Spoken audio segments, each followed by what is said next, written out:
Hello and welcome to the New Thinking Podcast. This is Avni Majitya Sejpal. Today we're at Reinvesting in Justice at the Dallas City Hall, where I'm in conversation with Dr. Brian Adenoff, the Distinguished Professor of Drug and Alcohol Abuse at the University of Texas Southwestern Medical Center, and the Director of Research in Mental Health at the VA North Texas Healthcare System. Dr. Adenoff, thanks for taking the time to speak with me. Good to be here. So you just gave a very interesting talk about the neuroscience of addiction. For the benefit of our listeners at home, can you walk us through the highlights? The key thing about the neuroscience of addiction is that it is a brain disease. It's a chronic medical illness, just like other medical illnesses, whether it's cardiovascular disease or pulmonary disease or epilepsy or schizophrenia or bipolar disease. There are many similar characteristics in that it's due to both specific genes that put you at risk, environments that put you at risk,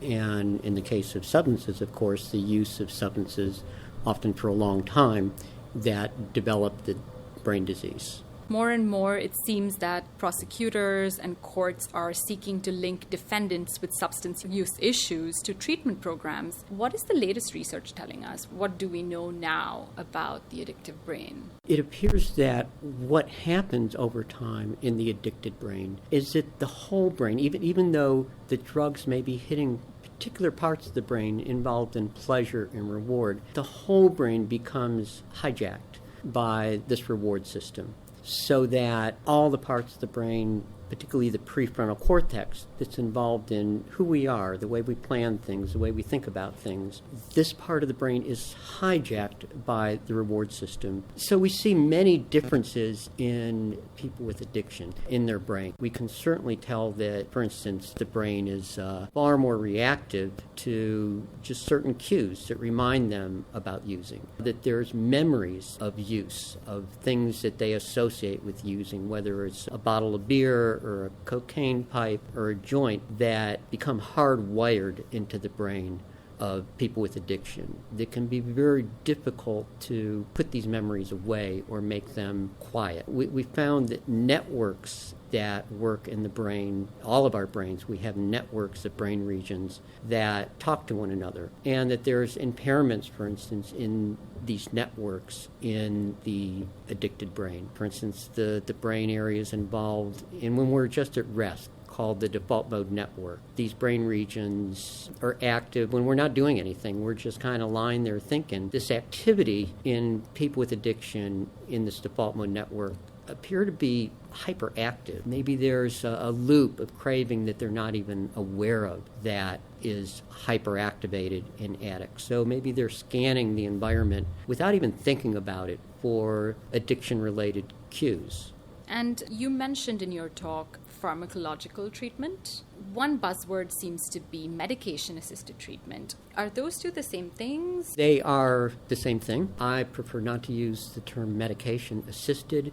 Mm-hmm. We do not talk about insulin being medication-assisted treatment for diabetes, even though the diabetic, in addition to taking the insulin, needs to be watching their diet and exercising and all sorts of other things, losing weight, but they're all essential parts of treatment. Schizophrenia, we don't talk about medication-assisted treatment when they're taking antipsychotics. And I think in the same way, for addictive disorders, we have medication that's very useful, we have talk therapies that are very useful, we have 12-step support groups that are very useful.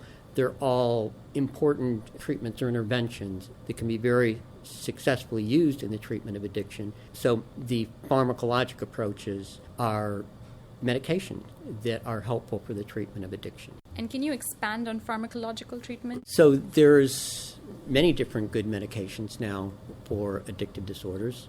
For opiate disorders, when opiates are drugs like heroin or Percocet or codeine, OxyContin, Vicodin.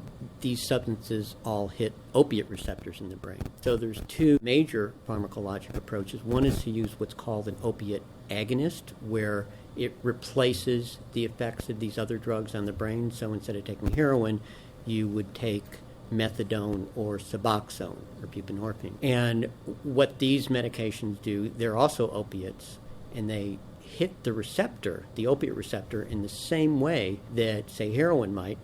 It replaces it. So the brain is no longer crying out, demanding that it gets heroin. It's been satisfied or satiated with these other opiate agonists like Suboxone or methadone. So even though they're opiates, and if you stop them suddenly, you'd have withdrawal symptoms. If they're legal, they take them once a day, and they last for the full day, and they take them by mouth. So they can actually go on and function with regular lives. They don't get in trouble with the law. They're not using needles. There's doctors I know who are on Suboxone. And so there's a wide range of people that do very well on these medications. Another approach is blocking the opiate receptors. And there's a shot called Vivitrol, and it has a drug in it called naltrexone that blocks these receptors for a month. So once you get that shot, you no longer can use, if you use, say, heroin, you won't get high. So you're throwing your money down the drain, and it's all that work to get the heroin for nothing. What that month does, it seems to give people the opportunity then to do their treatment, so they have a whole month ahead of them for that treatment to kick in, and then they just have to make a commitment once a month to get that shot. For alcohol, we have several other medications that hit different brain receptors or brain neurons that people that take these medications do better than people that take a placebo or don't take a medication at all. So you would say that these are effective? They are. There's substantial literature on these medications. That they're not cure-alls, they're not magic pills. We certainly always recommend that somebody taking these medications get their other therapy as well, but they do help. And as someone who's done such extensive research on the subject, how do you address skepticism of pharmacological treatment that suggests that it merely replaces one drug for another? Well, in the case of the opiate agonist I mentioned, like methadone and buprenorphine, they're opiate replacement therapy. They do, in fact, replace one drug with another. The difference is you're not getting high, and that all the symptoms of addiction, the craving, the lost control, the consequences of use, the compulsive use, all those things, if you take it every day as prescribed, they go away. So you don't have all the symptoms that make up an addiction. So they work. And I understand the philosophy of not wanting to replace one drug with another, but as a physician, my goal is to help people get better. Other medications, like I mentioned, the Vivitrol, are just medications. They don't replace the drug in the sense that we usually think about it. All other brain diseases or all other diseases that we think of, we use medication. It's not all we use, but most diseases, they're physiologic illnesses, and we use medications with great success. Addictions are just another disease. They're chronic, they're marked by relapse, again, just like all other chronic diseases. So it makes sense. And again, the biggest thing is people do better on them. And that's the ultimate goal.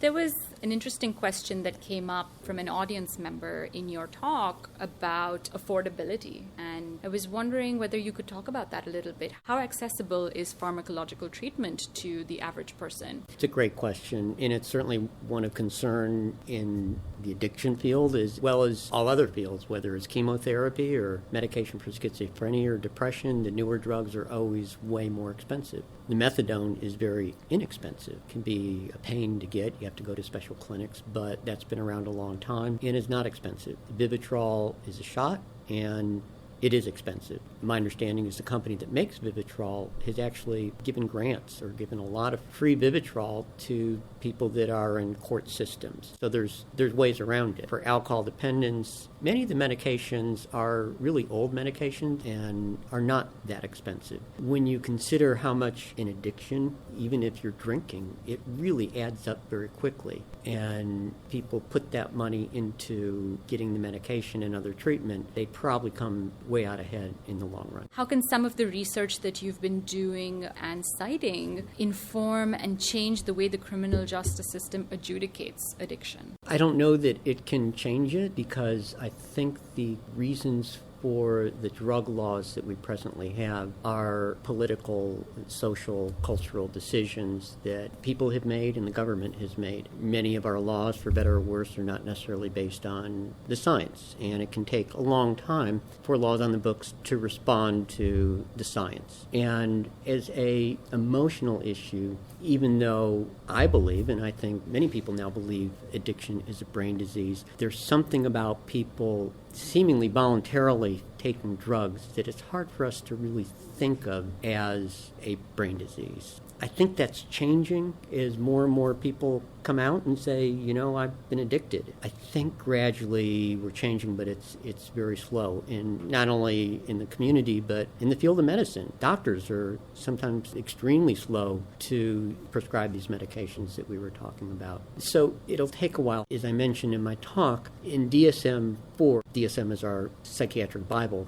legal problems was one of the ways we used to diagnose a substance use disorder and addiction. And that was taken out for DSM-5 because they found being arrested for a substance use disorder had more to do with your race and your economic standing and your social standing than it did whether you were using or not. And it really wasn't very good at helping you diagnose. In fact, it wasn't good at all at helping you diagnose somebody with a addiction or not. And the laws that we've been using have not been effective in treating people with addiction or in decreasing the amount of use. We've certainly spent a lot of money in this country on the drug war. And again, it was understandable because these drugs can cause a great deal of harm to people and societies. But they haven't been effective. So like this conference has been great in trying to look at better ways to approach these problems other than incarcerating people. And that brings us to the end of our conversation. Dr. Adanoff, thank you so much for taking the time to talk to me. It's been my pleasure. I'm Avni Majitya Sechbal, and you've been listening to Dr. Brian Adanoff about the latest research in the neuroscience of addiction and what it means for prosecuting drug crimes. To listen to more New Thinking podcasts or to learn more about our work, you can visit our website at www.courtinnovation.org. Thanks for listening.